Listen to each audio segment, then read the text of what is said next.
नमस्कार, मैं हूं रीलू। तो हिजबुल्ला लगातार इजराइल पर हमला कर रहा है। अगर इजराइल की बात की जाए तो बीते साल इजराइल पर अक्टूबर के महीने में हमला हुआ और इस हमले के बाद से लगातार इजराइल भी गजा में हमले कर रहा है, हिजबुल्ला पर हमले कर रहा है। लेकिन जिन बंधकों की रिहाई के लिए सब कुछ हुआ, उन बंधकों को अब तक छुड़ाया नहीं जा सका है। इसके अलावा जिस बफर जोन की लेबनान में बात इजराइल कर रहा था, वो भी वहां से अब तक हिजबुल्ला के लड़ाकों को नहीं हटा पाया है। तो क्या जो ग्राउंड इस वक्त ऑपरेशन चल रहा है इजराइल का, वो नाकामयाब साबित हो रहा है? क्योंकि जिस मंशा के साथ लेबनान की सीमा के अंदर इजराइल दाखिल हुआ था कि वहां से हिजबुल्ला को हटाया जाए, एक बफर जोन क्रिएट किया जाए और वहां पर अपने लोगों को वापस लाया जाए, वैसा होता तो दिखाई नहीं दे रहा है। क्या ये मिशन इजराइल का फेल हो रहा है? बातचीत करने के लिए मयंक मेरे साथ है। मयंक, इसे क्या माने? क्या इजराइल जिस तरह से लेबनान के अंदर दाखिल हुआ, उसकी मंशा तो यही थी बफर जोन क्रिएट करने की, अपने लोग जो कि वहां से छोड़कर चले गए हैं उनको वापस लाने की, लेकिन अब तक इतने दिनों में ऐसा कुछ दिखाई नहीं दे रहा है। देखिए, अगर हम पिछले 48 घंटे की बात करें तो करीब 200 रॉकेट्स और 10 ड्रोन अटैक्स हुए हैं इजराइल के ऊपर। इजराइल के ऊपर पिछले 48 घंटे में 200 रॉकेट्स 10 ड्रोन से अटैक हुए हैं। और ये कहाँ कहाँ हुए हैं हम आपको बताएं। नहारिया इलाका है इजराइल का, यहाँ पे लगातार सायरन बज रहे हैं, यहाँ पे रॉकेट्स बरस रहे हैं। हाइफा में तो हमने कल इसकी चर्चा भी की थी कि एक दिन पहले ही 130 रॉकेट्स एक रात में फायर किए गए। इसके अलावा अक्रे सिटी है, जो लेटेस्ट हमला हुआ है, इसकी अक्रे सिटी है, ये पोर्ट सिटी है इजराइल की।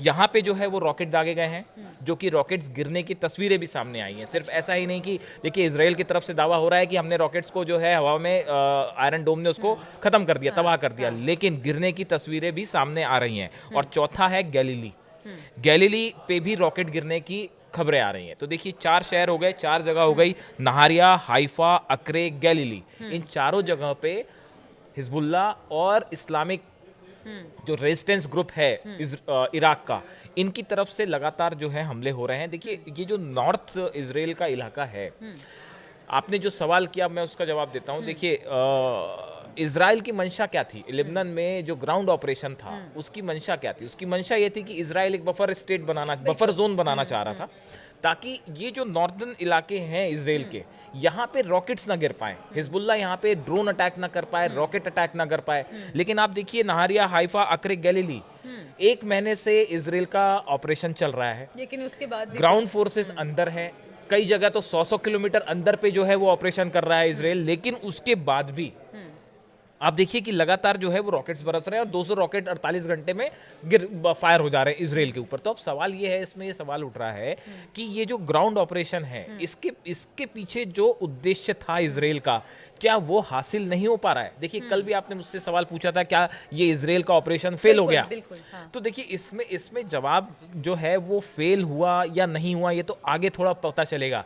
लेकिन इस वक्त की अगर आज की बात की जाए तो इजराइल का जो मिशन था, जो उसका उद्देश्य था, वो आज की डेट में तो कम से कम पूरा नहीं हो रहा। उद्देश्य तो बंधकों को छुड़ाना भी था, उद्देश्य बफर जोन बनाना भी था, उद्देश्य तो बहुत सारे हैं, लेकिन उसमें फुलफिल होता कुछ दिखाई नहीं दे रहा। 6 बड़े मेरे को जो हमें समझ में आ रहा है ये पूरा, खासकर हम अगर लेबनान में ग्राउंड ऑपरेशन की बात करें, आप देखिए 6 बड़े चीजें हैं जो बड़ी नोटिस करने वाली हैं। एक तो पहली चीज ये है कि जो एयर डिफेंस सिस्टम है इजराइल का, वो देखिए पिछले कुछ 1 महीने के अंदर लगातार इस तरह की खबरें आ रही हैं कि एयर डिफेंस फेल हुआ, रॉकेट्स अंदर गिर गए, ड्रोन को नहीं रोक पाया। ये खबरें पहले नहीं आती थी।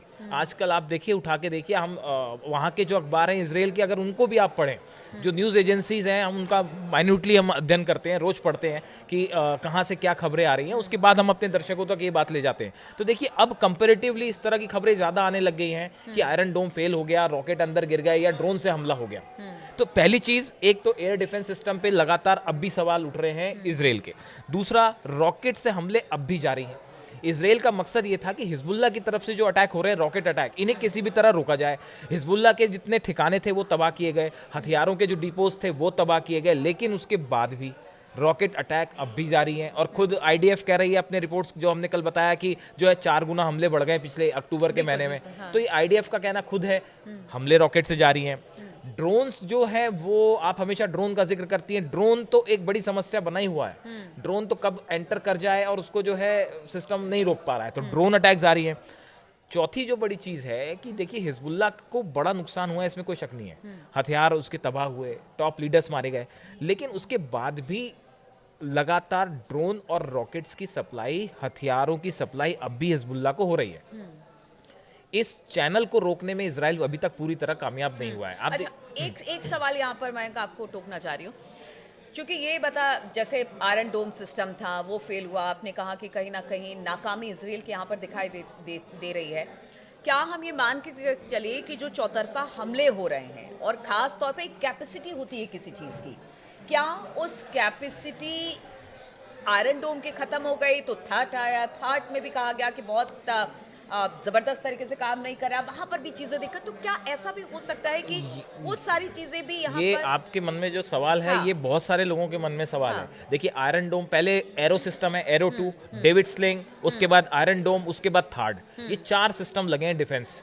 उसके बाद भी ये रॉकेट हमले कैसे हो जा रहे हैं, इसको देखिए। ये है कि जो इस पे बड़ा बड़ा चर्चा जब शुरू हुई थी, जब ईरान ने 180 बैलिस्टिक मिसाइल दाग दी थी, उसके बाद इसराइल ने जो है इसको अमेरिका की मदद से अपने डिफेंस सिस्टम को मजबूत किया है। लेकिन ये जो रॉकेट्स और ड्रोन अटैक है, इसको हमको थोड़ा समझना होगा। ऐसा बताया जा रहा है कि रशिया की तरफ से ये जो ड्रोन्स हैं, इनमें रशिया की टेक्नोलॉजी इस्तेमाल हुई है, और ऐसा सोशल मीडिया पे चर्चा है कि रूस की तरफ से ये ड्रोन्स और रॉकेट्स जो हैं वो दिए गए हैं, जो कि इसमें सिग्नल जैमर्स लगे होते हैं या फिर ये बड़ी कम ऊंचाई पे उड़ते हैं। तो आयरन डोम के लिए इनको रोकना थोड़ा सा मुश्किल हो जाता है। तो इस वजह से ये जो है बड़े शॉर्ट टाइम में अचानक से ये हमले हो जा रहे हैं। तो इस वजह से ये जो 4 शहर इजराइल के लगातार निशाने पे है, उसकी एक बड़ी वजह ये है। उसके बाद आप देखिए नसरल्ला की जब मौत हुई, उसके बाद ये माना जा रहा था कि ये हिजबुल्ला का बड़ा झटका है, हिजबुल्ला के लिए बड़ा झटका है, और अब एक प्रकार से हिजबुल्ला ये लड़ाई हार जाएगा।